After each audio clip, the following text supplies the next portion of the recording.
अस्सलाम वालेकुम। अच्छा दोस्तों, कैसे हैं? आज हम बात करेंगे एक बहुत ही मुश्किल लेकिन इंतहाई दिलचस्प टॉपिक के बारे में कि मंतिक लॉजिक क्या है।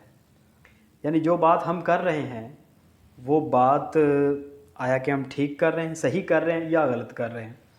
यानी लॉजिक जो है वो चीज़ों को बारीकी से परखने का नाम है। यानी कोई भी चीज़ आप, कोई भी इबारत आप कह रहे हैं, कोई भी स्टेटमेंट आप कह रहे हैं, तो उस स्टेटमेंट को परखता है कि आया कि इसका रेफरेंस जो है वो ठीक है या गलत है। यानी जो बात आप कर रहे हैं वो कवानीन लॉजिक, कवानीन मंतिक पर पूरी भी उतरती है कि नहीं। मिसाल के तौर पे कुछ सवालात ऐसे होते हैं कि जिनका जवाब ढूंढना हमारे लिए बहुत मुश्किल है। अगर हमें पता ये चल जाए कि वो लॉजिक के कवानीन पे पूरे नहीं उतरते हैं तो वो उस सवाल का जवाब ढूंढने की ज़रूरत ही नहीं है। मिसाल के तौर पे जैसे एथियस्ट हैं, मुल्हिदीन हैं, ये एक सवाल उठाते हैं कि अगर अल्लाह इतना ही पावरफुल है, बहुत ही पावरफुल है, तो क्या वो एक ऐसा पत्थर बना सकता है जिसे वो ख़ुद भी ना उठा सके। तो ये सवाल अगर वो करते हैं तो एक आम इंसान मेरे जैसा जो होगा वो सोचने पड़ जाएगा कि हाँ, अगर वो ये हाँ कर दे कि हाँ जी वो ऐसा पत्थर बना सकता है, तो फिर अल्लाह ताला जो है वो मोस्ट पावरफुल तो ना रहा, क्योंकि वो पत्थर उसने बना दिया तो फिर वो खुद ही नहीं उसको उठा सकता। तो लॉजिक जो है वो इस बारे में क्या कहता है कि ये स्टेटमेंट मंतिक के लिहाज से, ये इबारत लॉजिक के लिहाज से ठीक है या गलत है। इसको जानने के लिए आपको ये वीडियो देखनी पड़ेगी पूरी, ठीक है। और जो लोग नहीं देखना चाहते, जो लोग इंटरेस्टेड नहीं हैं, वो ज़ाहिर जाएं और आराम से जो है वो टिकटॉक चला के बैठें, क्योंकि वही जो है आप लोगों को अच्छा लगता है। अच्छा, मंतिक को समझने के लिए ज़रूरी है कि आप एक नाम से वाकिफ़ हो जाएं जिसको दुनिया एरिस्टोटल के नाम से जानती है, यानी अरस्तू। अरस्तू का ज़माना जो है वो आज से कोई 2300 साल पहले, यानी 384 कबले मसीह में ये यूनान में पैदा हुए। इन्होंने सबसे पहले जो है वो कवानीन मंतिक जो है वो बनाए।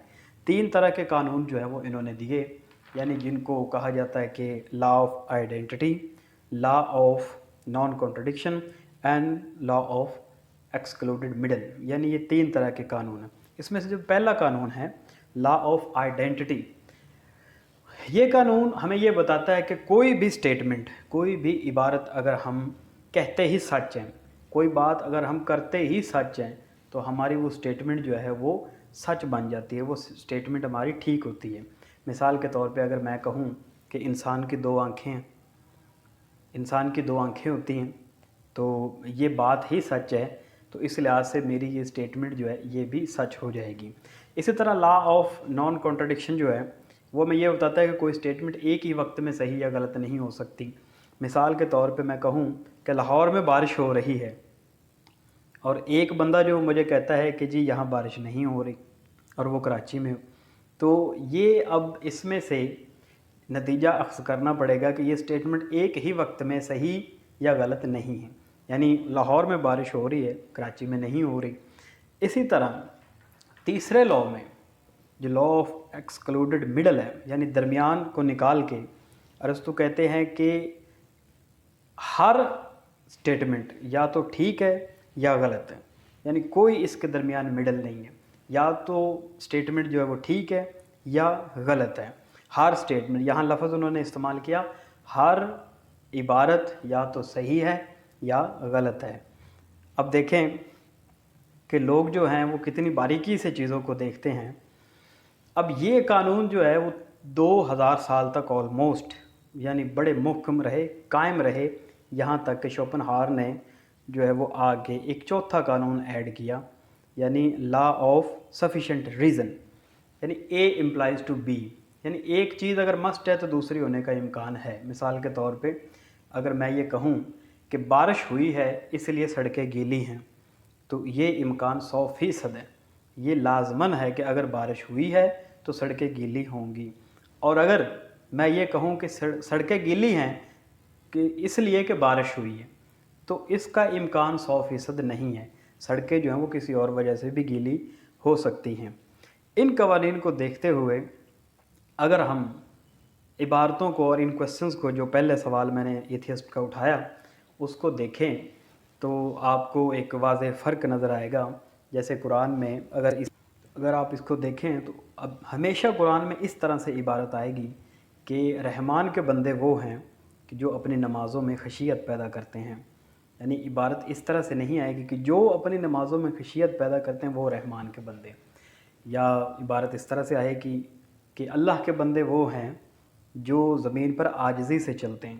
یعنی وہ اس طرح سے نہیں ہوگی کہ جو زمین پر عاجزی سے چلتے ہیں وہی اللہ کے بندے ہیں. اس سے ایک سوال کھڑا ہوتا ہے، اگر عبارت اس طرح آ جائے تو جو عاجزی سے چلتے ہیں وہ تو اللہ کے بندے، تو پھر دوسرے کس کے بندے ہو؟ تو یہ ہے لا آف سفیشینٹ ریزن، یعنی اے امپلائز ٹو بی، کہ پہلے وہ رحمان کے بندے ہیں، پہلے وہ اللہ کے بندے ہیں، پھر آگے جا کے جو اپنی نماز میں خشیت پیدا کرتے ہیں یا جو عاجزی سے چلتے ہیں زمین پر. یہ قانون جو لاجک کے تھے ارسطو کے 2000 سال تک قائم رہے.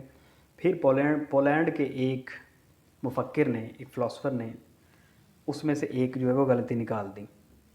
وہ غلطی کیا نکالی؟ انہوں نے کہا کہ یہ تیسرا جو لا ہے، لا آف ایکسکلوڈڈ مڈل کا، اس کی جو اسٹیٹمنٹ یوز کی ہے ارسطو نے، وہ کیا کہتی ہے کہ ایوری اسٹیٹمنٹ ایدر ٹرو اور فالس، یا تو ہر اسٹیٹمنٹ جو ہے، ہر عبارت یا تو صحیح ہے یا غلط ہے.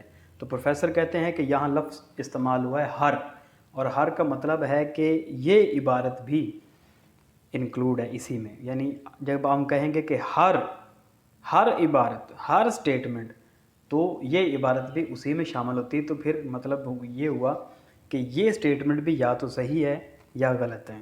وہ کہتے ہیں کہ ہونا یہ چاہیے تھا کہ ہر اسٹیٹمنٹ سوائے اس کے یا تو صحیح ہے یا غلط ہے.